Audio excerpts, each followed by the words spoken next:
ऐं केतिरा मुस्लमान जेको आहे इन शइ जे अंदरि जेके इन फाथा पिया हूंदा आहिनि दीन जी मालूमात न हुजण जे करे।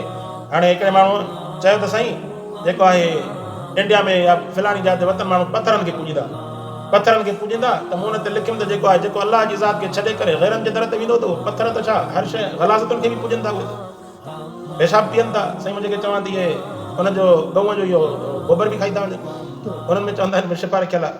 त मुस्लमान जेको आहे उते लिखे थो, चवे थो त असां मुस्लमान बि त काबे खे जेको आहे सजदो कंदा आहियूं।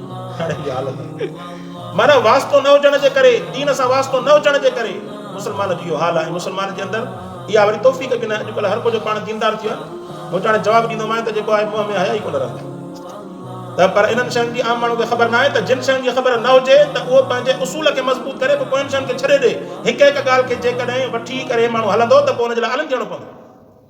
आलिम थियणु हर मुस्लमान ते फ़र्ज़ु कोन्हे, त उहा त शइ ख़बर पवंदी इल्म सां। इहा त मुफ़्ती खे आलिम खे ख़बर हूंदी त बाबा असां काबतुल्लाह खे सजदो न कंदा आहियूं, बल्कि अलाह जे हुकुम जे करे मोह करे सजदो कंदा आहियूं।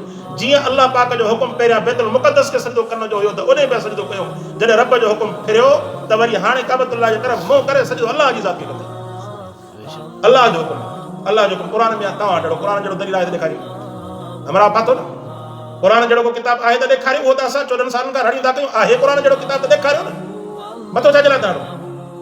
रब जो को अहिड़ो हुकुम तव्हां वटि आहे त ॾेखारियो। असां वटि त अलाह जो हुकुम आहे। अलाह पाक हुकुम फरमायो त तव्हां इन शइ फवल वजह शतरल मस्जिद अल हराम, तव्हां पंहिंजे चेहरे खे मस्जिद हराम जे तरफ़ कयो सजदो। अलाह ईअं न फरमायो त मस्जिद हराम खे काबे खे सजदो कयो। अॼु बि जेको आहे मसइलो इहो आहे, जेकर को माण्हू बज़ात ख़ुदि काबतुल्लाह जी दीवार जो नियत करे उनखे सजदो कंदो त इहो काबर थी, बल्कि तरफ़ उहा आहे हुकुम अलाह जी ज़ात जो, हुकुम अलाह जी ज़ात जो तरफ़ जेको आहे काबतुल्लाह वारो आहे। त इहे शयूं काफ़ी जेके माण्हू खे ख़बर न आहे। हर माण्हू त आलिम कोन हूंदो, उन्हनि खे शयुनि जी ख़बर न हूंदी। पर माण्हू जेका माण्हू जे चवण में असां बि त पथर खे था सजदो कयूं न, इहो असल में वाणियुनि जी तबलीग जो नतीजो आहे। जो वाणियूं अहिड़ी तबलीग करे थो त तव्हां असां में कहिड़ो फ़र्क़ु आहे, तव्हां बि त पथर खे था पूॼो, असां पथर खे था पूॼो, पोइ तव्हां असां में फ़र्क़ु कहिड़ो आहे? उन शइ जे लाइ पोइ उहा अवेयरनेस खपंदी न, सॼा बेदारी खपंदी। उन बेदारी जे लाइ महिनत करणी पवंदी, इल्मु खपंदो। काफ़र एॾी महिनत करे थो जो पंहिंजी ॻाल्हि मुस्लमान खे मञाई वियो। मुस्लमान जेको सच ते आहे उहो पंहिंजी ॻाल्हि काफ़र खे मञाइण ते क़ादिर आहे, रहंदो वरी मुस्लमाननि जी ॻाल्हि जे मथां एतिराज़। ख़ैर अलाह सां हिदायत अता फरमाए।